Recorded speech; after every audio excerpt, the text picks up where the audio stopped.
बिस्मिल्लाहिर्रहमानिर्रहीम। साइकोलॉजी 101 की lesson number 31 personality 3 के साथ मैं हूँ राना अरसान अली।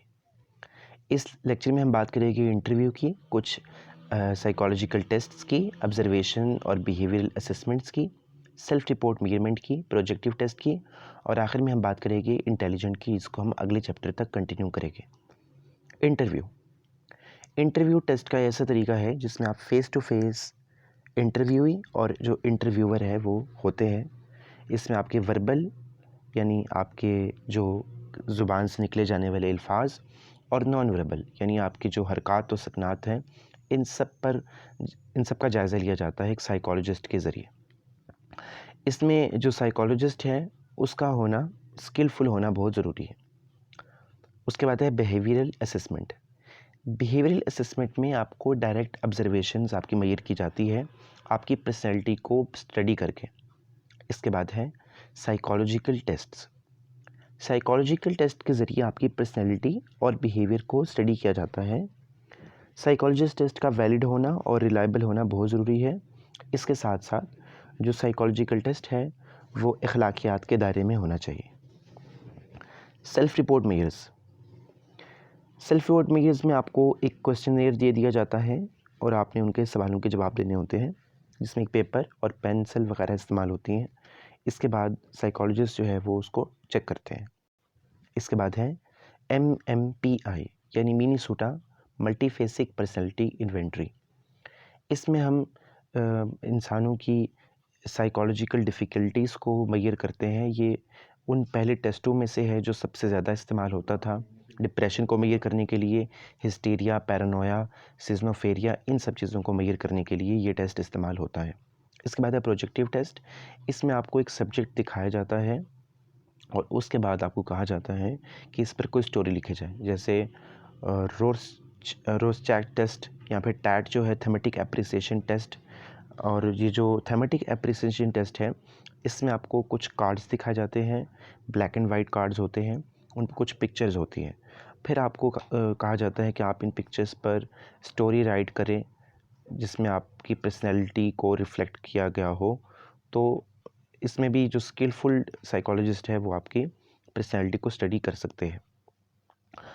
अब उन स्टोरीज़ में आपके थॉट्स को, आपकी विशेस को भी स्टडी किया जा सकता है। खैर, यहाँ तक तो बात ही टेस्ट्स की। अब हम बात करेंगे इंटेलिजेंस की। बहुत ही इंपॉर्टेंट टॉपिक है इंटेलिजेंस। फील्डमैन के मुताबिक इंटेलिजेंस एक ऐसी कैपेसिटी है जो आपको दुनिया समझने में आसानी देती है, रेशनल थिंकिंग में आसानी देती है, या जो मुश्किलात आपका सामना करते हैं उनको मुकाबला करने में आपकी मदद देती है। तो ज़रूरी नहीं है कि आप जो इंटेलिजेंस है वो किसी एक फ़ील्ड के साथ ही जुड़ी हुई नहीं होती, बल्कि ज़िंदगी के तमाम एस्पेक्ट्स के साथ वो चीज़ जुड़ी होती है। प्रॉब्लम्स को सॉल्व करना, एबिलिटीज़ सीखना, स्किल्स वगैरह सीखना, लैंग्वेजेस सीखना, ये सब चीज़ें इंटेलिजेंस ही है। मॉडर्न साइकोलॉजी समझती है कि एनवायरनमेंट और उसके साथ साथ आपकी जेनेटिक्स दोनों की दोनों चीज़ें आपकी इंटेलिजेंस पर गहरा असर डालती है। पुराने दौरों में देखा गया कि जो ग्रीक्स है वो समझते थे कि इंसान की जो रूह है वो उसके दिमाग में होती है और लंग्स जो है वो उसका सहारा देते हैं। तो 18वीं सदी में ये चीज़ प्रूफ हुई कि जो आपका ब्रेन है वो उस वक्त ज़्यादा अच्छा काम करना लग जाता है जब आप कुछ पज़ल सॉल्व करते हैं, मुश्किल चीज़ें सॉल्व करते हैं, तो आपके ब्रेन में ज़्यादा खून की रफ्तार बढ़ जाती है। इसी तरह से लेवी की सर्च से पता चला कि जो आपके ब्रेन के 2 हेमिस्फेयर्स हैं, उनमें से जो लेफ़्ट हेमिस्फेयर है वो बहुत ही एक्टिव है और वो एनालिटिकल फंक्शनिंग में और आपकी लैंग्वेज में आपका साथ देता है, जबकि जो राइट हेमिस्फेयर है वो आपकी विजुअल और स्पैटियल स्किल्स जो होते हैं उनमें आपकी मदद करता है। इंटेलिजेंस के मतलब कुछ और थ्योरीज़ है जिसमें फ्रैंसिस गल्टन जो चार्ल्स डार्विन के कज़न थे और इनका अपना आईक्यू लेवल 200 था, इन्होंने हेरिडिटरी जीनियस का कॉन्सेप्ट पेश किया और गिफ्टेड इंडिविजुअल्स यानी जो बच्चे हैं उनको अपने माँ बाप से और अपने रिश्तेदारों से, फोरफादर से इंटेलिजेंस मिलती है as a hereditary material, genes की सूरत में। फिर इसने चेक करने के लिए कुछ टेस्ट भी यूज़ किए जिसमें वर्ड एसोसिएशन टेस्ट था और मेंटल इमेजनरी थी, जिसमें आपको वर्ड्स दिखाए जाते हैं और आपको कहा जाता है विद लिमिटेड टाइम कि आप उस पर कुछ एसोसिएटेड वर्ड लिखे, जिससे आपकी इंटेलिजेंस एबिलिटी को चेक किया जाता है, हेरिडिटी। यहाँ पर एक टर्म है यूजेनिक्स। यूजेनिक्स का मतलब है कि उन आने वाले दौर में ये जो रेशियल क्वालिटीज़ है इनको इम्प्रूव करने के लिए, फिज़िकली और मेंटली दोनों चीज़ों को इम्प्रूव करने के लिए सोशल कंट्रोल के मुताबिक एजेंसीज़ की स्टडी करने को हम कहते हैं यूजेनेसिस। कुछ और थ्योरीज पढ़ते हैं इंटेलिजेंस के बारे में। जेम्स मैकीन कैटल, इन्होंने एक टर्म इस्तेमाल की, मेंटल टेस्ट, जो मेजर करने के लिए इस्तेमाल होती है इंटेलिजेंस को, और कुछ टेस्ट डेवलप किए जिनमें reaction time, word association test था, keenness of vision, weight discrimination थी। ठीक है। इसके बाद साइकोमेट्रिक अप्रोच पेश की, स्पेयरमैन थ्योरी पेश की उन्होंने 1990 में, और उन्होंने देखा कि जिन बच्चों के मेंटल टेस्ट में हाई स्कोर आए हैं, जिन लोगों के, उनके बाकी टेस्टों में भी हाई स्कोर आते हैं। जिनके मेंटल टेस्ट में लो स्कोर है, उनके बाकी टेस्टों में भी लो स्कोर है। और इन्होंने इस तरह से जी फैक्टर और एस फैक्टर के नाम दिए, यानी जनरल इंटेलिजेंस और स्पेसिफिक इंटेलिजेंस, जिसको बाद में कई साइकोलॉजिस्ट ने नहीं माना। अगर हम बात करें ट्रॉन्डाइक की, तो ट्रॉन्डाइक ने इंटेलिजेंस के बारे में कहा कि इंटेलिजेंस जो है वो एबिलिटीज़, ये दोनों चीज़ें सीरीज़ में है। ठीक है। और उसने स्पेसिमेन की बात को इग्नोर किया। उसने कहा था जी टर्म जो फेस इस्तेमाल की थी, इसके मुताबिक जो इंटेलिजेंस है वो उसमें बहुत सारे अफेक्ट्स शामिल हैं, और उसने 3 तरह के डिविजन्स की इस तरह से।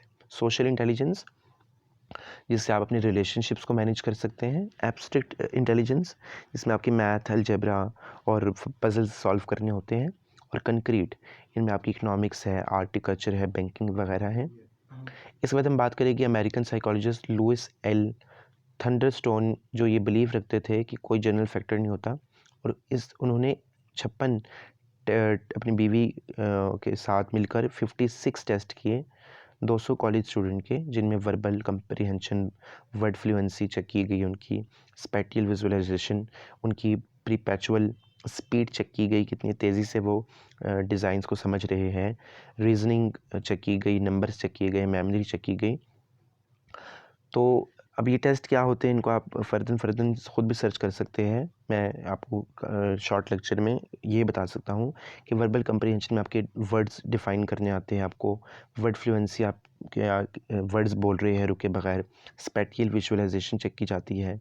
इसके अलावा आपकी ये बाकी चीज़ें भी चेक की जाती हैं। और इन्हीं की बेस पर जो थे यहाँ पर आर.बी. कैटल, उन्होंने 2 तरह की इंटेलिजेंस पेश की। एक है क्रिस्टलाइन इंटेलिजेंस, ये होती है कि आपको जो चीज़ पहले से पता है उसको दोबारा से ब्रेन से निकालना, ये जो कैपेबिलिटी होती है क्रिस्टलाइन इंटेलिजेंस होती है। यानी लोग याद तो कर लेते हैं, लेकिन जिनकी सीआई ज़्यादा अच्छी होती है वो उसको बहुत जल्दी री ले आते हैं, यानी वापस ले आते हैं।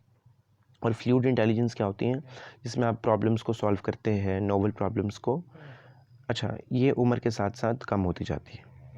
गुलफोर्ड्स theory of the structure of intellect, ये हमारी लास्ट थ्योरी है, SOI। It is a model of intelligence according to which intelligence is a result of interactions of operations, contents and products.